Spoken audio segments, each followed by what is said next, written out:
تم جنبا فطهروا صدق الله العظيم. وقال محمد رسول الله صلى الله تعالى عليه وسلم: لا صلاة لمن لا وضوء له ولا وضوء لمن لم يذكر اسم الله عليه.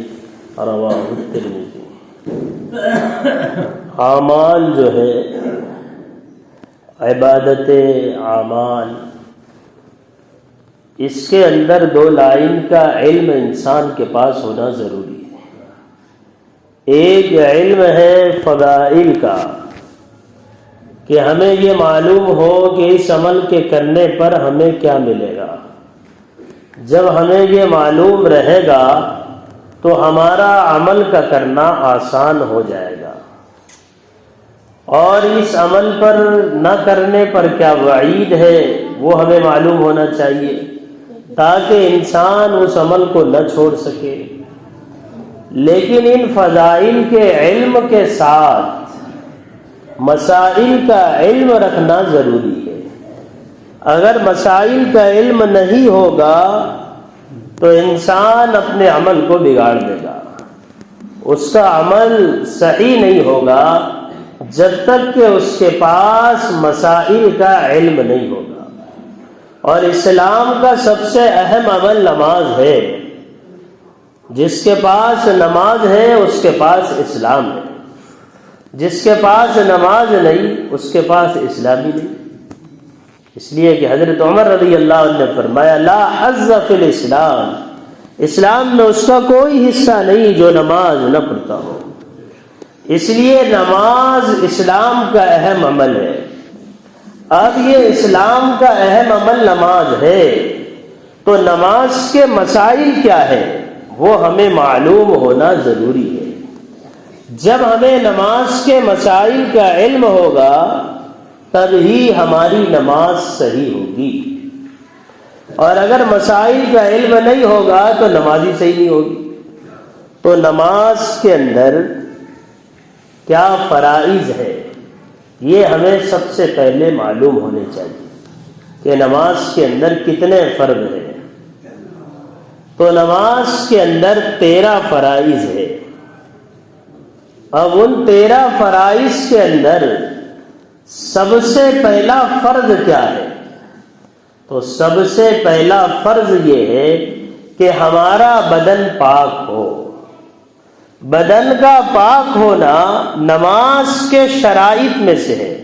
پھر آسانی کے لیے ان فرائض میں تقسیم کی گئی کہ چند شرائط ہے اور چند فرائض ہے. تو جو نماز کے شرائط ہے کہ جس کے بغیر نماز ہی صحیح نہیں ہوتی، ان شرطوں میں سے سب سے پہلی شرط ہے بدن کا پاک ہونا.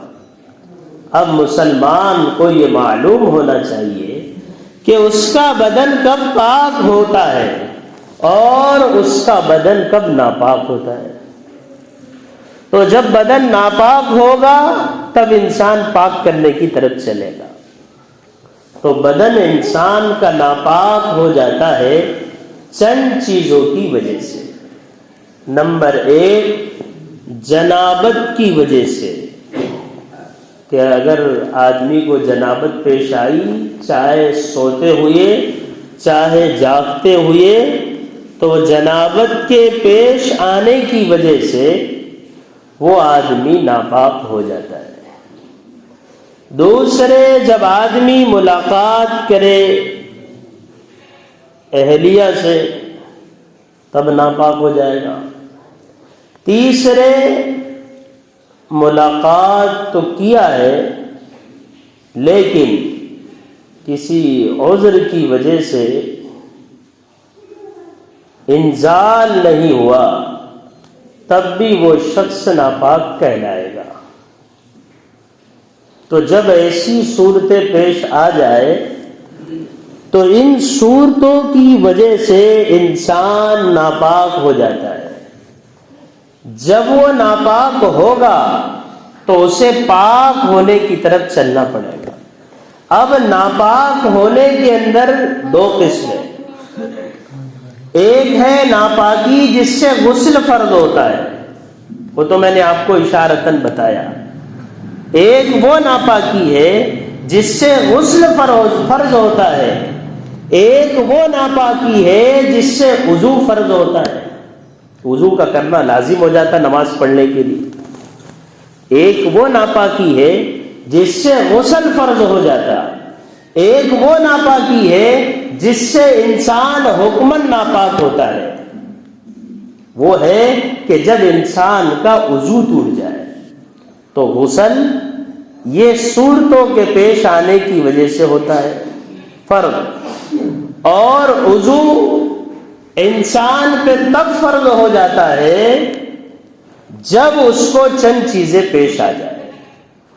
جیسے انسان کے بدن سے اگر 8 چیزوں میں سے کسی کوئی چیز پیش آ گئی تو اس سے اس کا وضو ٹوٹ جاتا ہے۔ جب اس کا وضو ٹوٹ جائے گا تو اس نماز کے پڑھنے کے لیے اس کو اپنے بدن کو پاک کرنا ہوگا۔ تو جیسے غسل یہ چند چیزوں سے ٹوٹ جاتا ہے، اسی طریقے سے وضو بھی چند چیزوں سے ٹوٹ جاتا ہے۔ اب وضو میں آسانی کے لیے کہتے ہیں کہ آدمی کے بدن کے سر سے 2 چیزوں کا تعلق ہے۔ ایک ہے انسان کا پاگل ہو جانا، مجنون، تو مجنون کا وضو نہیں رہتا۔ اسی طریقے سے نمبر 2، جو انسان بے ہوش ہو جائے تو بے ہوش ہونے کی وجہ سے بھی اس کا وضو ٹوٹ جاتا ہے۔ یہ 2 چیزوں کا تعلق ہے انسان کے سر سے، کہ انسان پاگل ہو گیا تو اس کا وضو ہی نہیں ہے، یا بے ہوش ہو گیا تو اس کا وضو ٹوٹ گیا۔ نمبر 2 نیچے اترو، یہ 2 ہو گئے۔ اس کے بعد 2 کا تعلق ہے آدمی کے منہ سے، اس میں ایک ہے منہ بھر کر قے ہو جانا، انسان کو منہ بھر کے الٹی ہو جائے، قے ہو جائے تو اس سے بھی اس کا وضو ٹوٹ جاتا ہے۔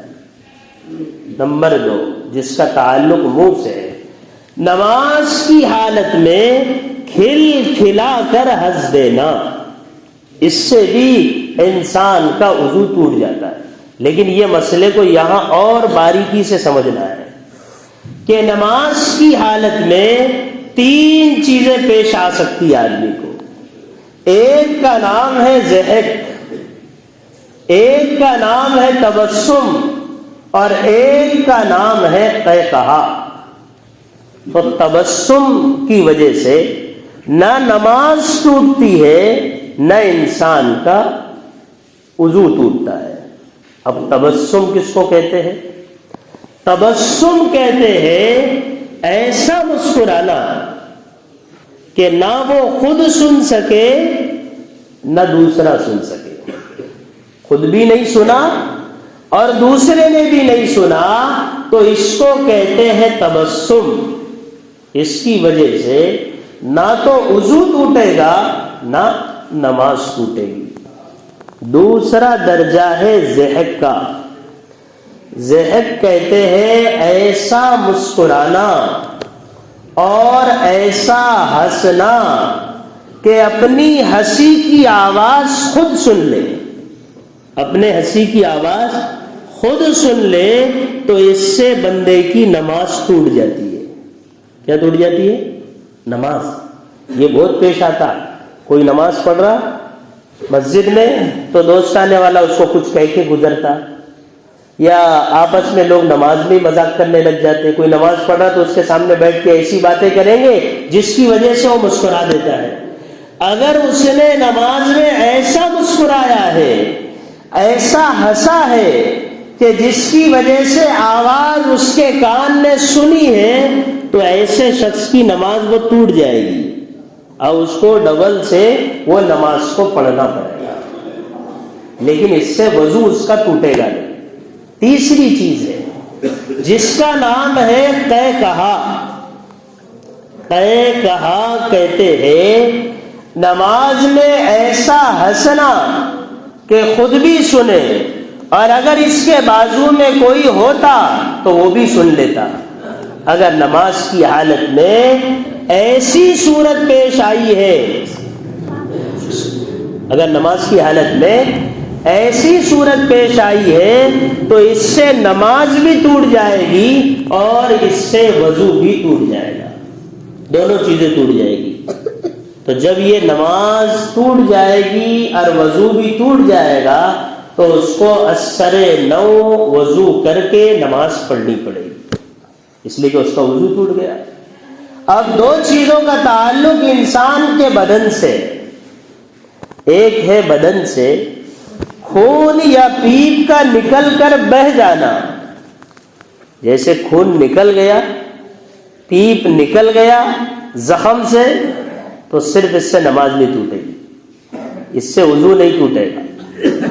جب خون اس کے بدن سے نکلا ہے اور نکل کر بہہ گیا ہے تو اب یہ بندے کا وضو ٹوٹ چکا ہے، اب اس کو وضو کر کے نماز پڑھ لی ہے. لیکن کسی کا کیا ہوا، خون نکلا، اس نے اس کو پوچھا، پھر نکلا پھر پوچھ ڈالا، پھر نکلا پھر پوچھ ڈالا، اور یہ سمجھتا ہے کہ اپنا خون یا اپنا پیپ تو بہا نہیں، اپنا وضو باقی ہے، اپن نماز پڑھ سکتے. تو شریعت اس کے بارے میں یہ کہے گی کہ تیرا بھی وضو ٹوٹ گیا ہے، اس لیے کہ اگر تو اس کو نہ پوچھتا تو یہ خون نکل کر بہہ جاتا. تو اس لیے دو کا تعلق بدن سے ہے، خون یا پیپ کا نکل کر بہہ جانا، اس سے وضو ٹوٹ جاتا ہے. اب یہ خون اور پیپ کا مسئلہ میں آپ کو بتا رہا ہوں، تو اسی سلسلے میں ایک مسئلہ اور سمجھ لو جس کا تعلق اس سے نہیں ہے، لیکن جب بات خون اور پیپ کی نکل گئی ہے تو ایک مسئلہ سمجھو جو درپیش آتے رہتا ہے. وہ مسئلہ کیا ہے کہ جب کسی کی انگلی کٹ جاتی ہے یا کسی کو ہاتھ پر کہیں زخم لگ جاتا ہے تو ہم نے دیکھا بچپن کے اندر کہ اس کو کوئی کہتا کہ جو خون بہ رہا نا یہ خون پی لے، یہ خون کی انگلی کو منہ میں رکھ دے، اس لیے کہ یہ اپنا خون ضائع نہیں ہونا چاہیے. اتنا خون بننے کتنا ٹائم لگے گا؟ کچھ لوگ رہتے نا بغیر مدرسے کے مفتی، اور وہ مفتیوں کی بھی دادا رہتے، وہ کہتے پیو یہ خون کو، اس لیے کہ یہ خون ضائع ہوگا.